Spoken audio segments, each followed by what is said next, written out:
stay here.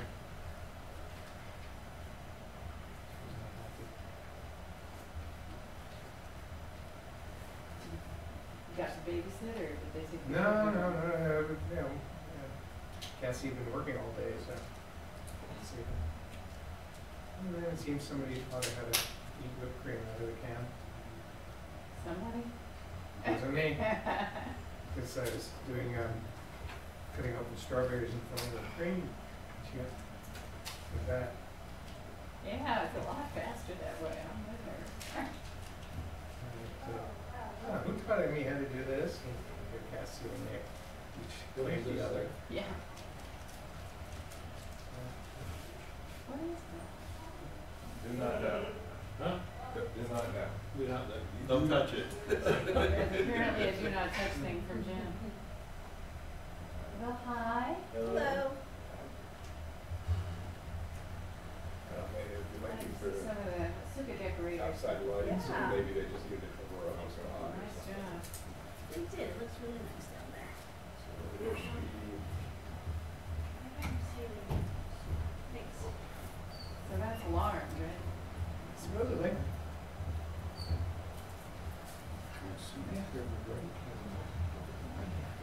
Hey guys. No. That's a fish. That's a fish. Shaped like a man. Well, not the outside lights. Just curious, I see it every time I come to the synagogue. I've never noticed it before. Hi, Rebecca. Good to see you. Good. You too. The one where you got. You want me to do this one? The heat pumps installed a couple years ago, they needed an outlet outside. What? Outlet, you just open it up on the On the outside other wall. side. Perfect. Let's see. Left, right. That's correct. Or maybe it's just down a little bit.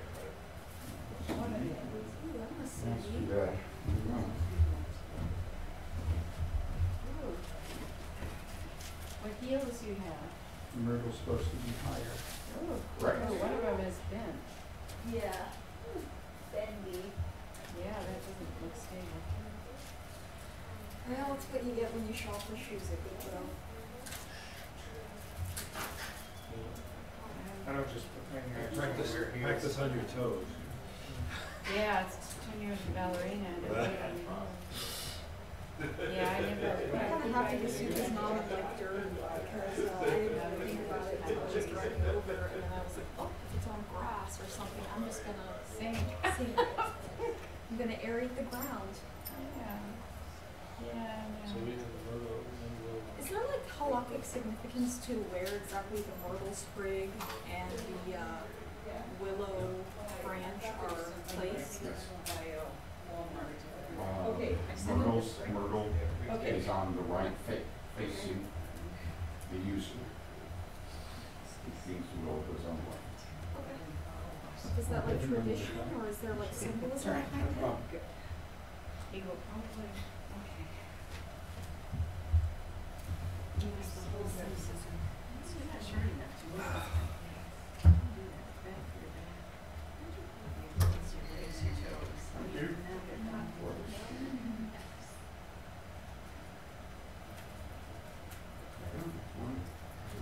Did I get below the seal? Yes. Yeah, it might be. I'd rather never because it's it's going to be harder to put back. take it from the bottom. Yeah, but it's going to be harder to put back in. Well, you know what? No, that away. I've done this way 30,000 million years, and I really did this way. You did it for a reason. Did you read the tablet magazine that came out? They today. They got an amazing story about Rebbe. Dubliner Rebbe. Good.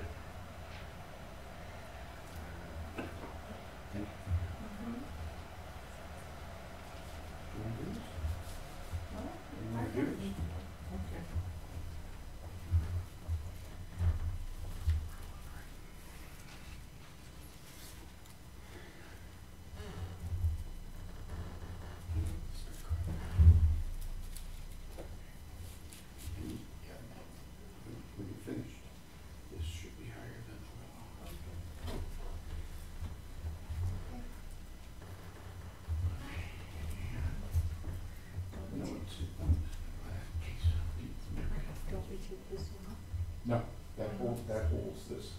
Actually, this is supposed to be up there. Oops. This is supposed to be up here. That's going too far.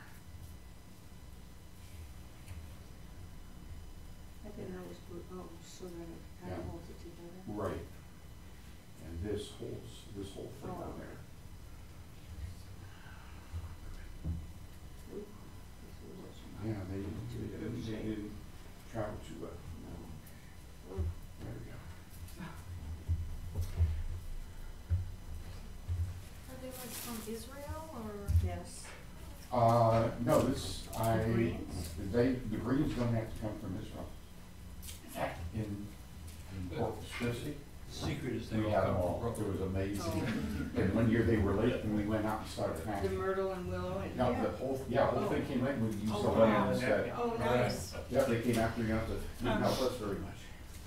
We've had that happen. Can you use a lemon instead of an esrog? Hey, You do what the you Shas gotta do. HaKak means at a time of emergency. Yeah. I mean, it's the same thing. I was like legitimately And curious. someone had a lemon tree, and I said, if you can pull it off with the stem still on there. Of course, lemon grows differently than citron, but, yeah. Okay. Oh, It's after 7. right there, yeah. Alright, okay.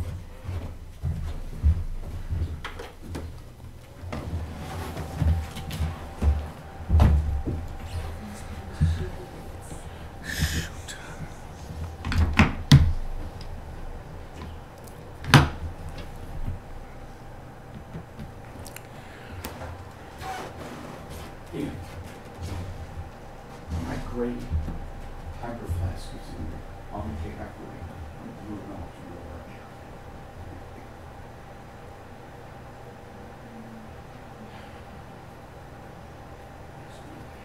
Thank you so much.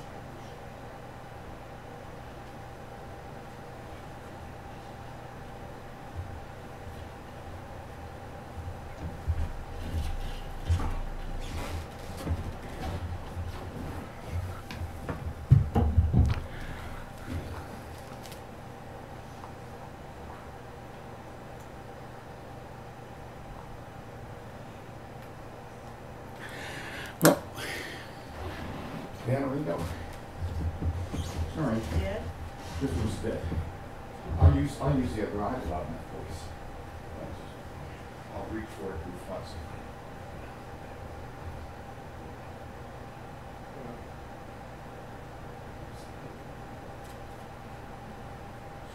There you go. The trouble is I don't use this all that well, but I'll take it. We just gotta.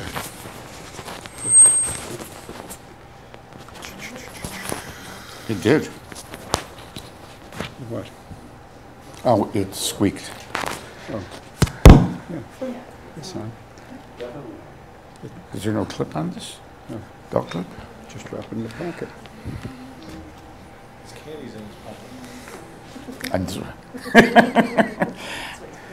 Yeah. When I drive, I can reach better here. Oh, thank you.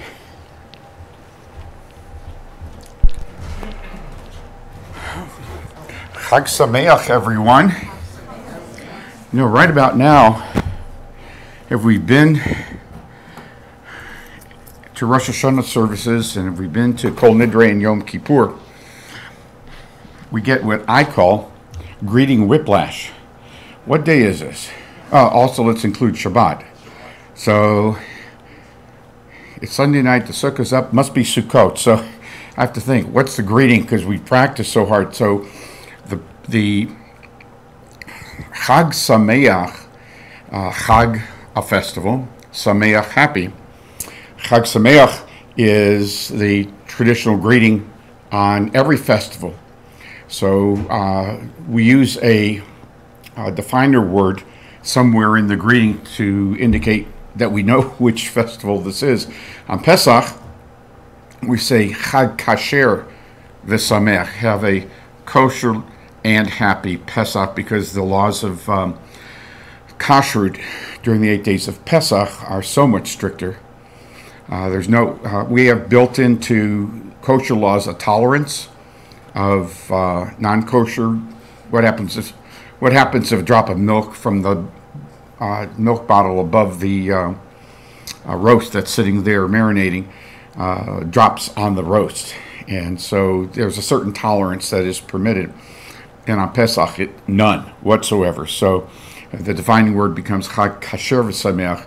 On Shavuot, which is 7 weeks later, Chag Shavuot Sameach, and today, same thing, Chag Sukkot Sameach. So if you want to be exact, Chag Sukkot Sameach, and some of you already done with me, just say back at you, and you got it covered. But you might have to stare somebody down for a little while. I talked to the young woman that I tried to stare down Kol Nidre night and didn't work. I said, what's the problem? She said, no way. I was going to say it to you first. I said after 15 seconds, that became rather obvious. Okay. And I didn't say a bracha as I put on the talit because this is a non-official use of the talit, so we're not commanded to wear it at night, and therefore it's inappropriate to say it, except, of course, Kol Nidre night.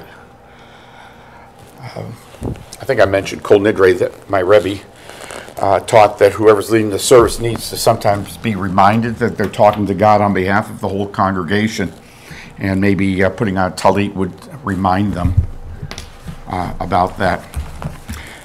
I had a cantor in Fort Worth who was really gifted, but he was so gifted he often forgot where he was. And so I started making him not only wear a talit, but his robe, his black robe. It worked for a while. Okay. I think I'm ready to go. So, first of all, let's take just a moment and recall why we're doing what we're doing. There we go. Sukkot is the third of three, what we call shalosh regalim. Shalosh, 3, regels, a foot, regalim, a pilgrimage. During biblical days, 3 times a year, the Israelites were required to make pilgrimage to Jerusalem and offer sacrifices to God. One was in the spring, that became Pesach. Second was in late spring, early summer, became Shavuot. And then Sukkot was the harvest festival, and there's a full moon tonight. I don't know if we're going to be able to see it. Yeah? Can we already? I was turned the wrong way. I was getting blinded by the sun, and I didn't look behind me. That'll be great when we go out to the Sukkah. So tonight is the harvest moon, and it's gorgeous. In fact, Pesach's at the full moon, and Sukkot's at the full moon. These agricultural connections of the 3 pilgrimage festivals predate the biblical reasons that are given. This was the harvest festival for Israelites and their predecessors long before the Torah came along. The Torah connected the 3 pilgrimage festivals to historical occurrences. The Pesach was how it got its English name from the Exodus, and the last night God passed over the houses of Israel as the death of the firstborn proceeded through Egypt. Shavuot is connected to the giving of the Torah on Mount Sinai, which, if you follow the narrative in the Bible, happened 7 weeks after they left Egypt. And then Sukkot is the most tenuous tie to biblical history, and the Sukkah itself is supposed to remind us of the temporary shacks in which they lived. No, we've not found any. The biblical archaeologists have found no remnants of any kind of encampment by the Israelites in the war, in the 6-Day War of 67. archaeologists were right behind the army because they didn't know how long they would have in the Sinai, and they were desperately looking for an encampment. Now you're talking somewhere between 2.5 and 3 million people living in one place for give or take 37 years. One would expect to find something. Well, not here. You expect to find something. And unfortunately, they found nothing, which then set the whole biblical scholar world into a tizzy. Now, how do we explain in historical terms the Exodus if we can't find any proof of there being a large group of people, any people? They're somewhere in the 13th century before the Common Era.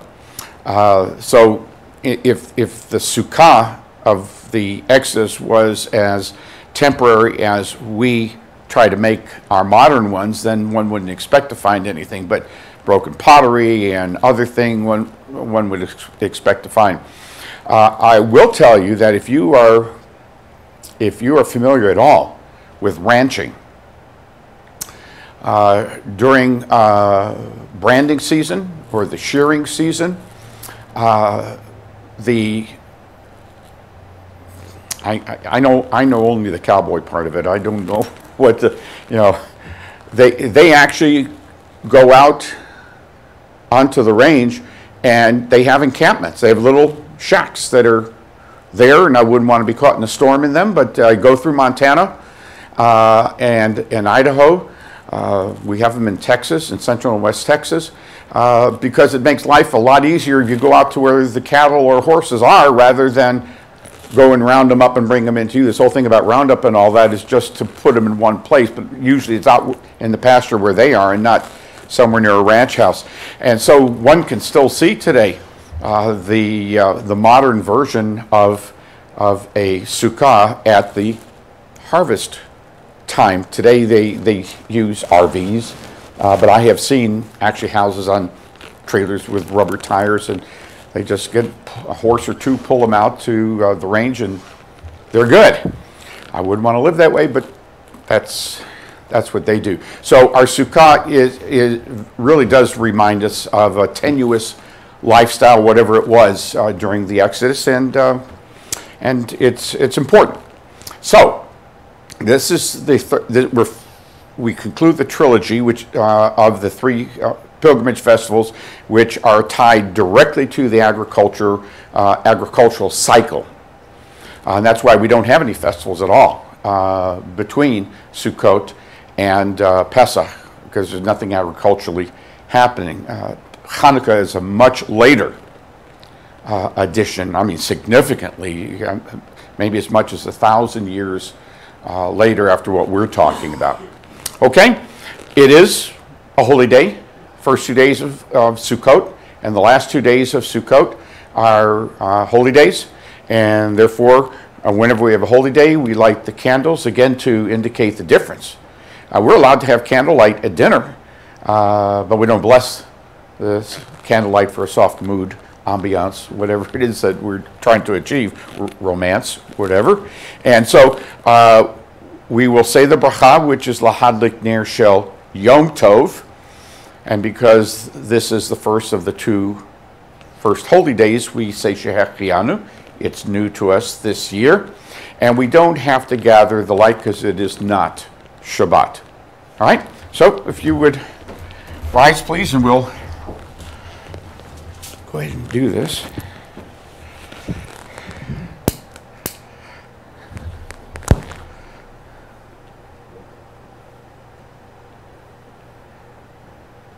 Come on. There we go.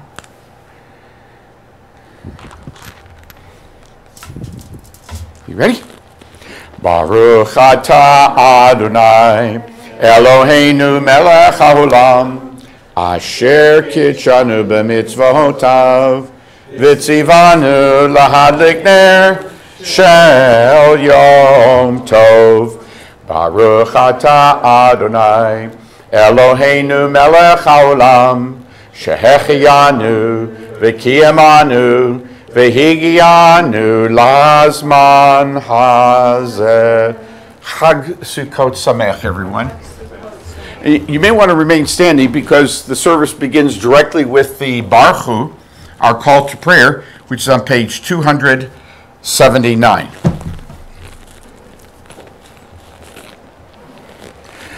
Baruch Hu et Adonai HaMevorach. Baruch Adonai HaMevorach le'olam va'ed. Baruch Adonai Hamvorach le'olam va'ed. You may be seated.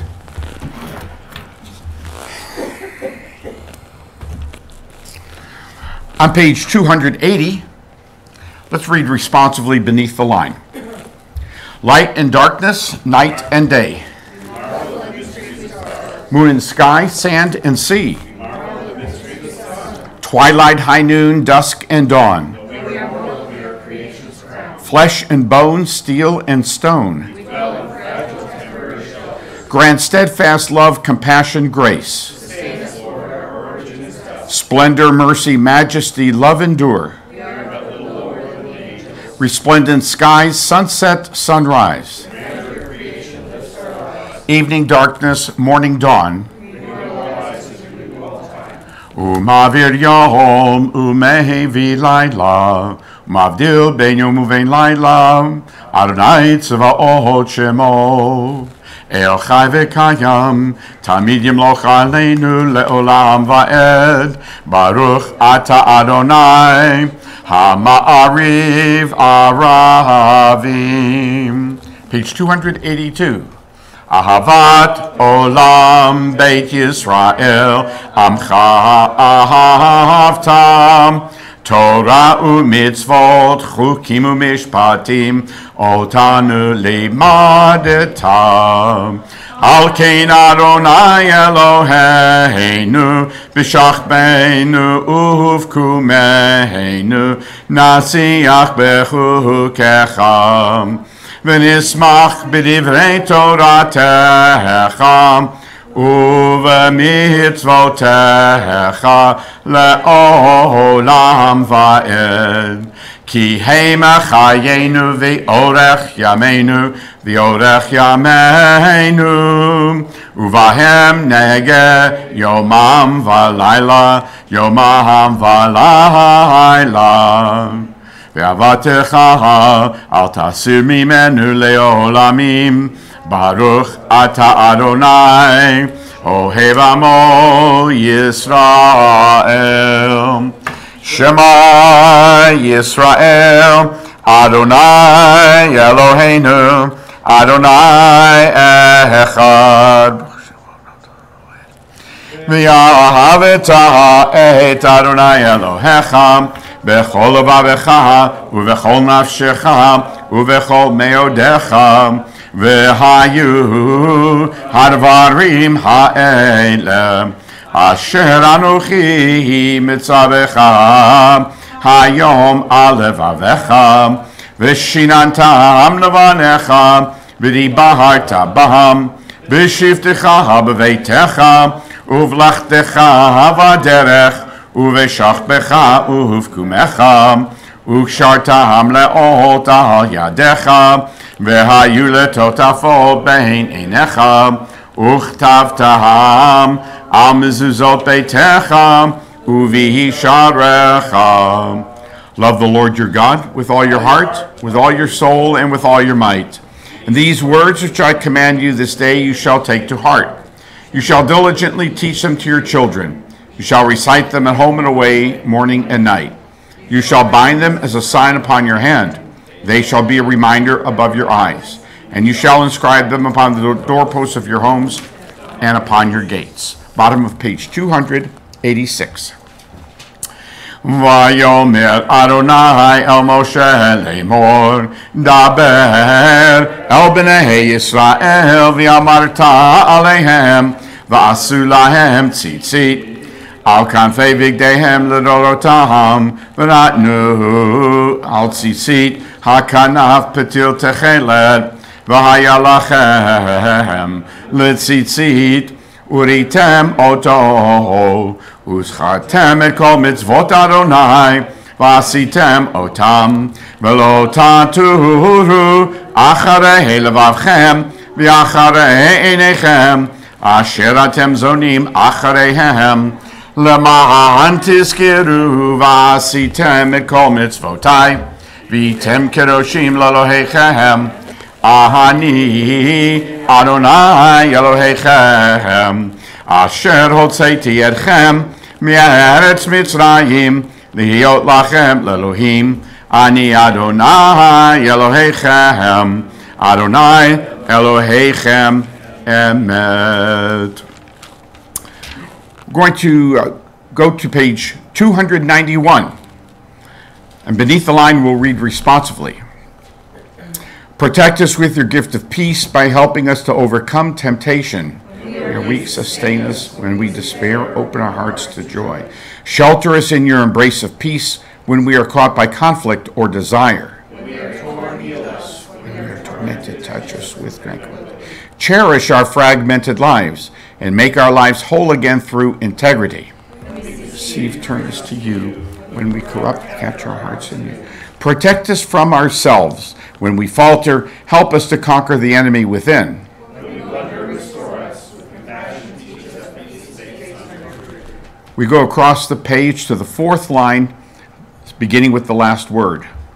ומלכותו ברצון קיבלו עליהם משה ובני ישראל לחנו שירה בשמחה רבה ואמרו כולם מי כמוך באלים אדוני מי כמוך נדר בקודש נורא תהילות עושה פלא, מלכותך ראו בניך, בוקע הים לפני משה, זה אלי אנו ואמרו, אדוני ימלוך לעולם ועד, ונאמר, כי פדה אדוני את יעקב, וגלו מיד חזק ממנו, ברוך אתה אדוני, Gal Yisrael.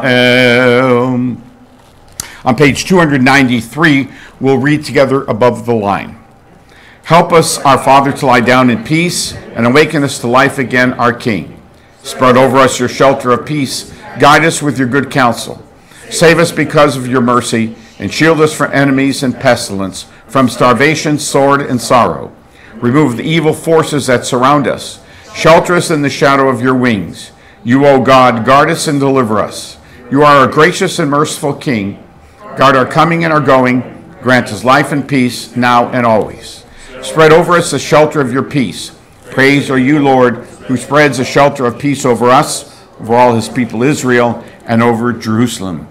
Ufros aleinu sukkot shalomecha, Baruch ata Adonai, Haporei sukkot shalom aleinu, ve'al kol amo Yisrael, ve'al Yerushalayim. I'm going to take a moment to explain what we're doing from now on, because we're entering a place which is inappropriate to be interrupting with announcements. On page 294, the second paragraph is just one line long. It's a quote from tomorrow's Torah reading, as a matter of fact, from the 23rd chapter of the book of Leviticus, commanding us to observe the festivals. This is chanted on each of the three Shalosh Regalim, the pilgrimage festivals. Tomorrow,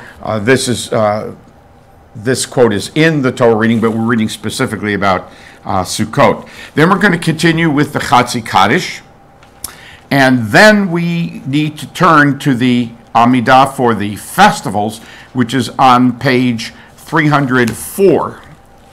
So you may want to just hold your finger in there, and then we're going to read softly through the Amidah, or any of our own words on this first evening of Sukkot is certainly appropriate in our conversation with God.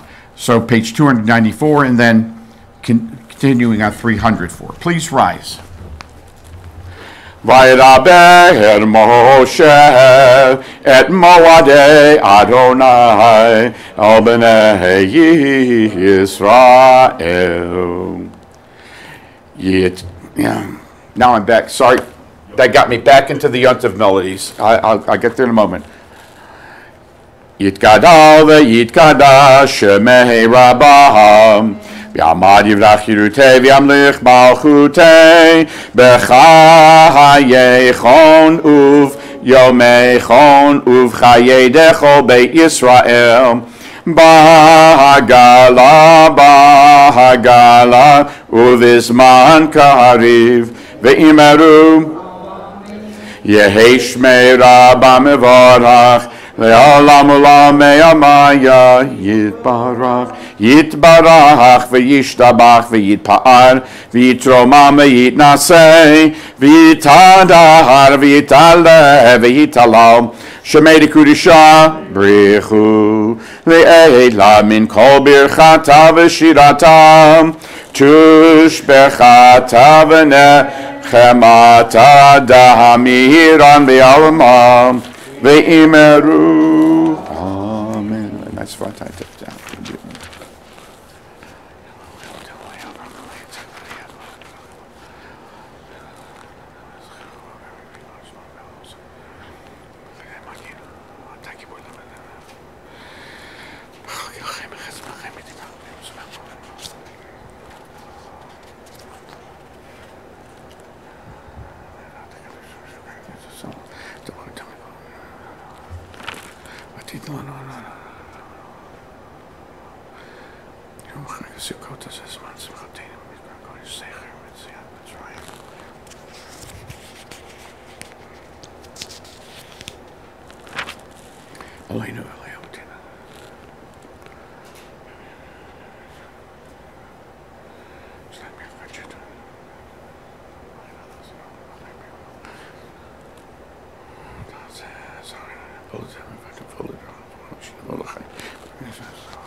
Hose shalom bimromav, hu ya'ase shalom aleinu, ve'al kol Yisrael, ve'imeru, amen. Hose shalom bimromav, hu ya'ase shalom aleinu, ועל כל ישראל, ואמרו אמן.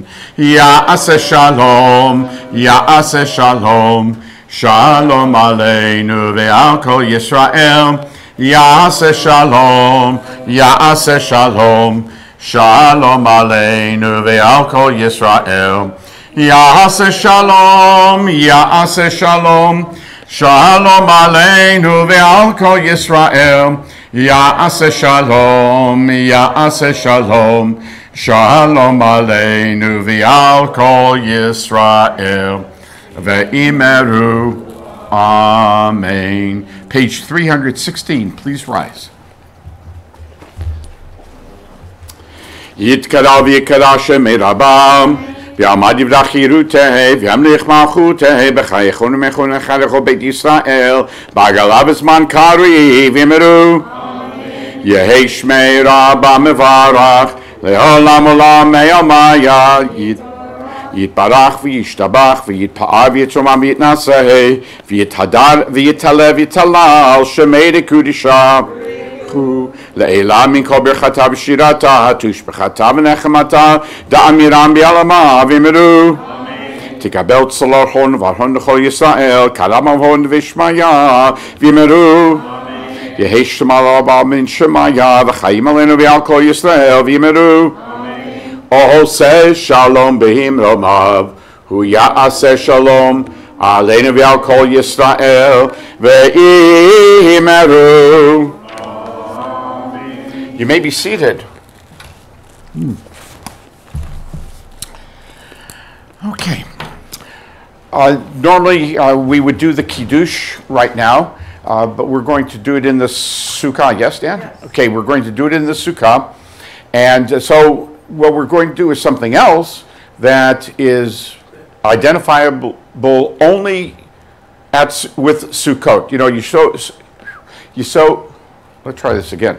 You show a shofar, that's what I was trying to say, and you think about Rosh Hashanah. I think you see dressed all white, Yom Kippur, a piece of matzah, Pesach. You see lulav and etrog, and you know it's Sukkot. So, what we're going to do is let's talk a little bit about Sukkot, about the lulav and etrog. This one's closer.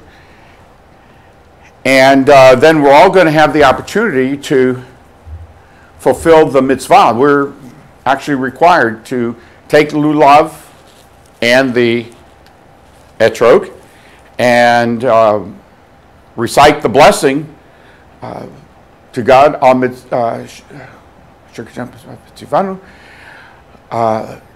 Netilat lulav, to actually take the lulav. We don't say the etrog, but the word lulav incorporates 4 different plants. We'll talk about them in just a second. So the mitzvah is during Sukkot each day to take the lulav at the etrog. I'm going to hold it this way so it looks right to you guys. There we go. And there's a prescribed way to shake it. We'll show you that. Then we're going to give everyone here the opportunity. You had the kindness in your heart to come and help make a minyan on this first night of Sukkot. The least we could do is give you the opportunity to fulfill one of the 613 mitzvot for a Jew, and that is to take lulav and etrog at least once during Sukkot. All right? Now, there are 4 plants here. This is 1, this is 3 in 1. And in Hebrew, they're known as the arba minim. Arba is 4. Minim just means types or species. And all it says is we're supposed to take 4 kinds of species. Which ones?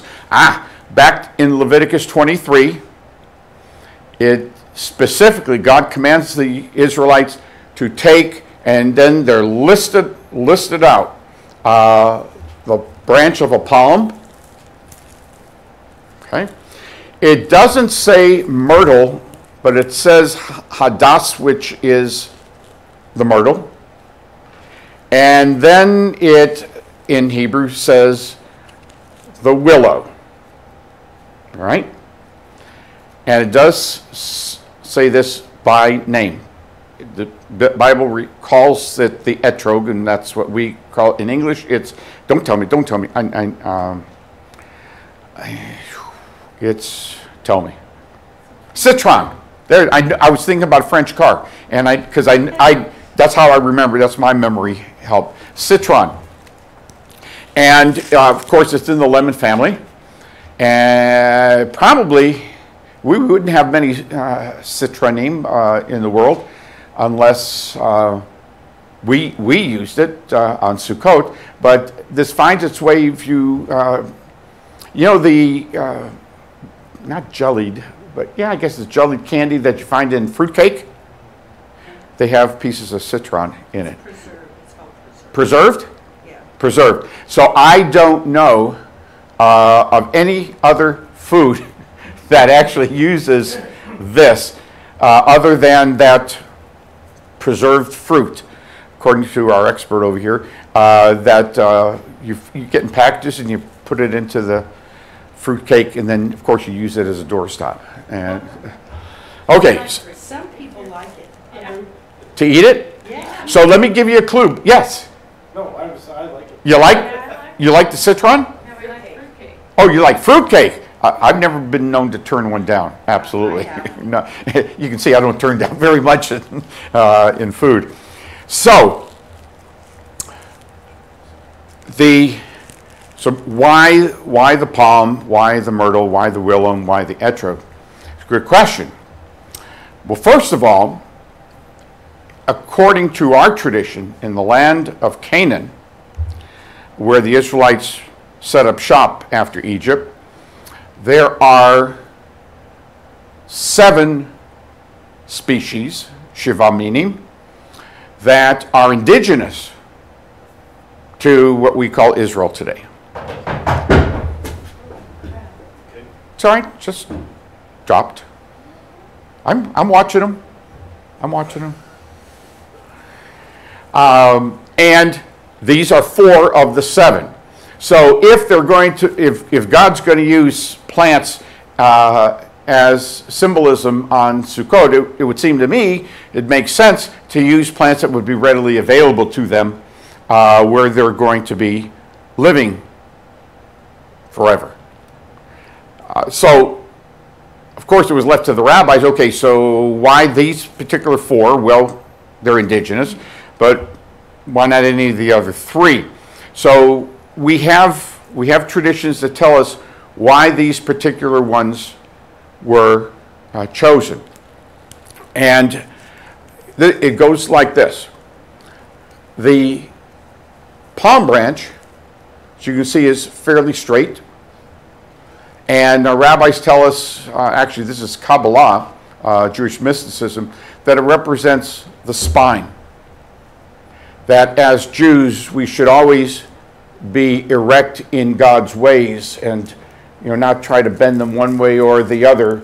God gave us a blueprint on how to live life, a Jewish life, and this represents how we should try to follow the halacha, Jewish law. Not easy, but it's the Jewish way. Okay? Then it's the myrtle, which you have here I know we have it in Spokane. I've got several myrtle bushes in our landscape. They exist here in Richland? Okay. I don't think it's too much winter. We don't have palm here, do we? We could have palm here. We might. Might? Okay. In Corpus Christi, we had all 4 of these. It was just fantastic. Anyway, the myrtle, you'll be holding this, and when you do, look at the myrtle leaves. And you can see them in profile. They are the shape of an almond. And some folks, like my wife, have their eyes are almond shaped. And it's supposed to remind us of the eye, the all-seeing, always seeing eye of God. we do some things that, oh, no one's looking. This is to remind us that, no, that's not the way we're supposed to live our life. And we need some, if we need some help in remembering that, the all-seeing eye of God, right? And then comes the willow. I'm going to pull this out just a bit. It's supposed to be lower than the myrtle, and I'll put it back that way in a moment. So the myrtle tells us a little bit about how Jews have survived over the centuries. Guaranteed, if you were here first night of Rosh Hashanah, I talked about hurricanes. And branches like the palm and the myrtle don't do well in big wind. They're too stiff. And palm fronds are all over the place, if not the whole tree, after a hurricane. The willow, however, because it is so flexible and bends, there's one tradition that says this is how we're supposed to be before God, which in my mind contradicts the spine. The other, which my Rebbe preferred, and hence I do, is that sometimes we have to bend just a little bit to survive. These two don't do well when they're under stress. The willow does. It may lose some leaves here and there, but the tree survives and the branches survive. And that really has been a key to Jewish survival, which unfortunately taught the world that we are just a bunch of cowards, because we'd rather bend than to stand and fight. Well, they found out certainly in the age of the Maccabees, or the time of the judges, and certainly in modern contemporary time, that those who think we're cowards and that we're going to bend every single moment, that's not quite who we Jews are. And the Jewish concept is God helps those who help themselves. So we bend when we have to, but oftentimes we have to stand straight and strong. So the message of these three species, stand tall before God and try to have a backbone when we're trying to live as Jews. The all-seeing eye and ever-seeing eye of God. And then survival sometimes means bending until we can stand up again. And we can't do any of that without the heart.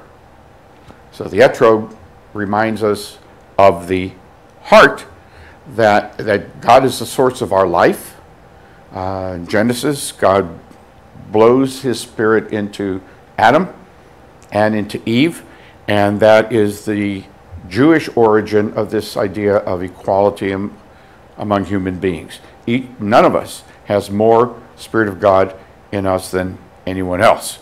And without it, it doesn't beat. So the heart, the spine, the eye, and don't have to be stubborn to the point of destruction. Okay? So, and here's what we do with them. This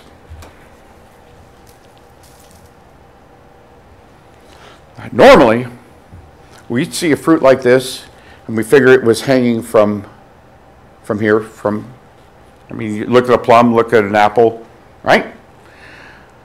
Well, that's not how the etrog grows. This is, in fact, when you're holding it, you'll see where it was cut off the tree. This, and it's attached to the branch like this. Sometimes it'll actually grow like this. You don't see many fruit grow up from the branch. They're usually hanging from the branch, but the etrog grows both ways. This is called, in Yiddish, it's called pitom, and if you look it up, that's pretty much what you'll see. In Hebrew, it's uketz. whichever you like, pitom, ukates, don't break it. All right? I don't want to call it the stem because then it gets confused with this. A etrog without the ukates is not acceptable to be used to fulfill the mitzvah of lulav and etrog. Same way, if a Torah has a mistake in it or it's missing something, we don't fulfill the obligation of reading Torah by reading out of a scroll that is less than perfect. So when we handle the etrog, we have to really be careful because accidents happen, but if it does happen, we can't use the etrog for ritual purposes. All right. So, I meant something else. Last year, I suggested that after Sukkot, the Sunday school kids have an opportunity to see what this looks like inside, and if they like lemon, it is bitter. There's no question about it. Of course, I don't like lemon either, so that's just my opinion. I just read today. I mentioned to the congregation before that in preparing for reality, and the reality of Israel is the first war they lose is their last war. After the Suez War in '57, the Israeli government took cuttings from the etrog trees in Israel and bought land in Italy. And today, most of our etrogim come from Italy and not from Israel. The fear was that Israel would lose a war, and then we don't have any etrogim to fulfill the mitzvah. I just found out today that there's a second country, of all countries, Morocco. If there is a moderate Arab Muslim country, it is Morocco. And so I'll try to find out. I didn't have time today. I'll try to find out when that happened. I know it had to be after Italy because Italy was 58 after the 57 war. And the reason I'm saying this is the etrogim we have here in the United States are either from Italy or from Morocco. These come to the United States not as food. So all of the USDA rules about what you can and can't do to food brought into the country don't apply to the etrog, which means all of the fertilizer and all the toxins that are, everything are on these babies. And so I gave bad advice about I've done it for years. Hopefully that my students over the years I cut them into small pieces, but still, it's probably not a good idea. Okay? Just saying. If you want to take a chance, that's fine. None of my kids that I know of have died because they ate. Can you take seeds from one of these etrogs in California or Sure, Florida? absolutely. The question is, can you take the seeds from a etrog and plant them in climates that that can grow a lemon? Absolutely, absolutely. If you grow them in Morocco, you certainly can grow them in climates. And as I said, we had etrog trees at the synagogue in Corpus Christi. Yeah, we planted myrtle, we had willow, and we had palm. So we planted. We didn't do it from seeds. Couldn't have been because I wasn't there long enough for the tree to mature to bearing fruit. But yeah, you certainly can. No question about it. That is cool because we wouldn't be able to buy these if these weren't really etrogim. And so the seeds are going to give you a tree that is going to produce kosher. Don't get the wrong idea. I mean, fruit is kosher. But that's a great idea. That's a great idea. Wow. Yeah. Couldn't do it in Spokane. Wow. You might be able to do it here. Yeah, you might be able to do it in a greenhouse. Yeah, sure. Would a fruit tree mature to the point where it can, in a greenhouse, will it mature to the point of being able to produce fruit? Wow, there we go. We're going to have to find out about this. Very good idea. Great idea. Okay, so we're supposed to hold the lulav in our right hand with I have facing you the correct way.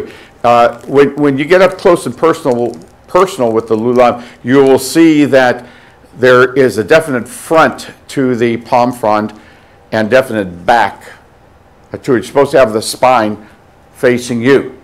Okay? So, yeah. I have it turned correctly, I think. Yes. There we go.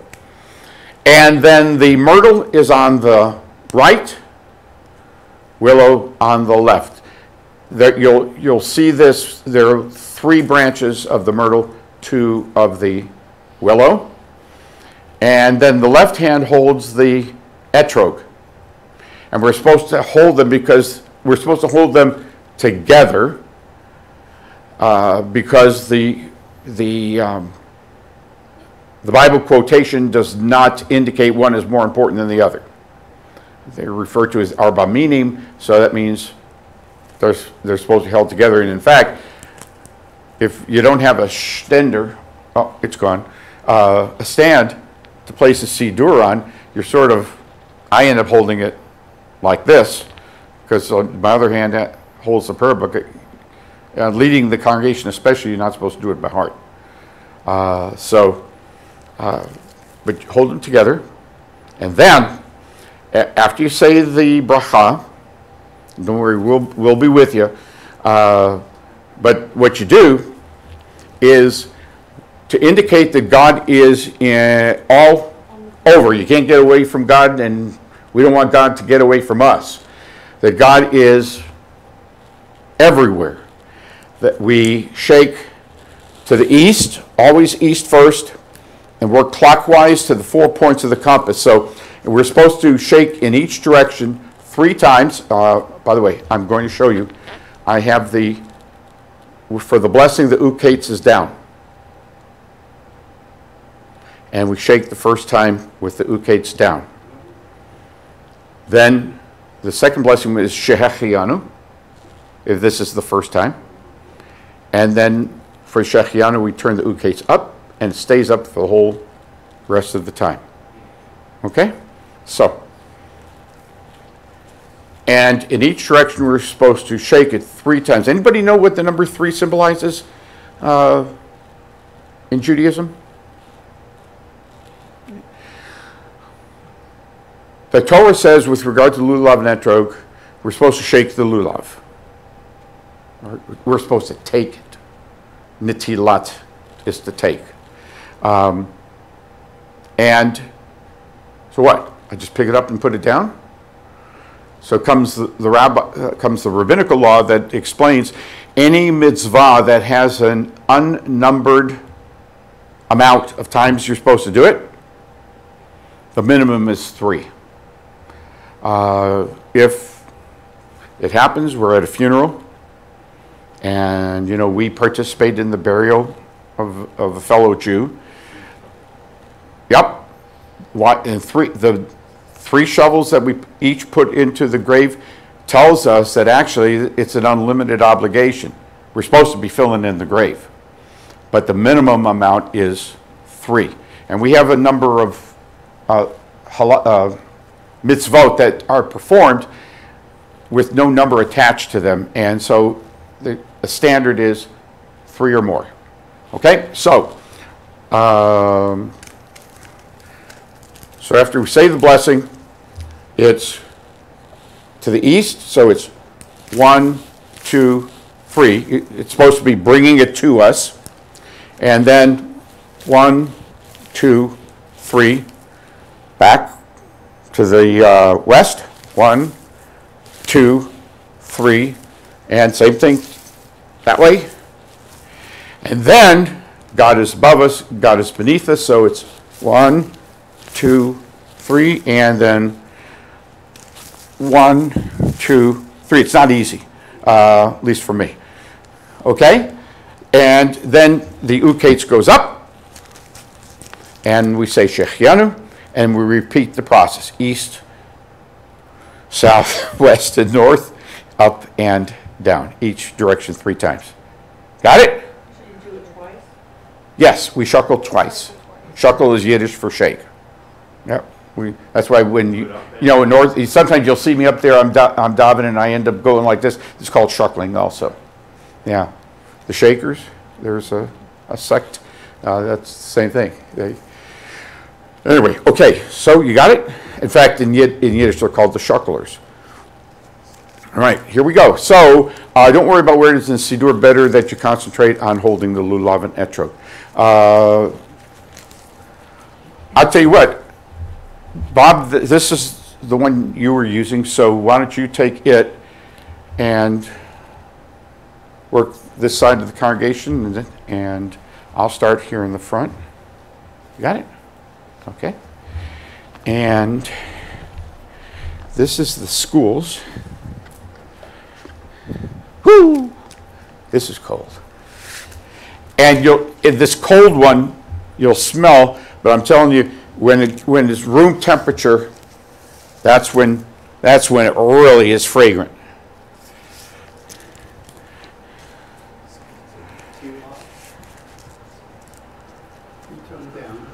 Okay, here you go.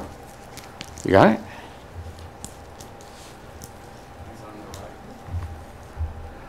Okay. Left hand? Yeah.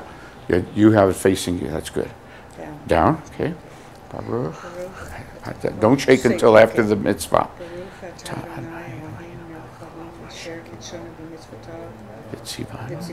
Al netilat lulav. Okay. Yep.